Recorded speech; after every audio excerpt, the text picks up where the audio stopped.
السلام عليكم. أخي الجزائري اللي ناوي تتنقل للمغرب من أجل مشاهدة كأس إفريقيا اللي غينظموها، تم فرض فيزا إلكترونية مؤقتة، وانت بالتسجيل نتاعك راح تمنح فرصة للمخزن أنه يطالع على المعلومات الشخصية نتاعك، وعن طريق لادريس وايب راح يراقبوا جميع التنقلات نتاعك، ولا ربما يمشيو لأبعد من هذه الحدود.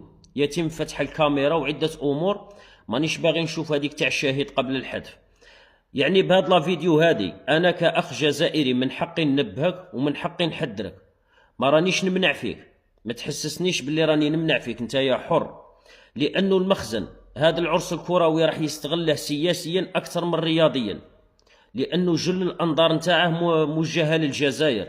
وخير دليل المباراه اللي كانت ما بين الفريق الوطني وما بين غينيا، المغرب كان البلد المستضيف وفقط. رغم ذلك شفنا دوك التصرفات الصبيانيه نتاع الجمهور المغربي في الملعب والمؤثرين وهذوك الرايات اللي كانوا رافعينهم والشعارات، هذا خير دليل.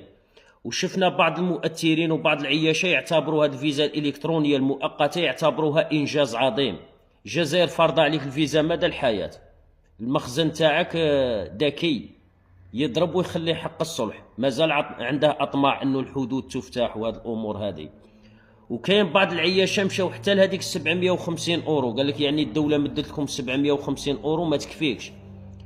العياشي أختك ما داخلاش في الحساب، 750 أورو هذيك تاع الفندق وتاع كاش ما يشري تذاكر، ويقدر يدي مبالغ واحدة أخرى معه بطرق أخرى، بصح أختك ما داخلاش في الحساب. انت الا راك داير حساب لاختك، المشجع راه جاي يتفرج كرة القدم، راه جاي يشجع، ما راه جاي يمارس الرياضة.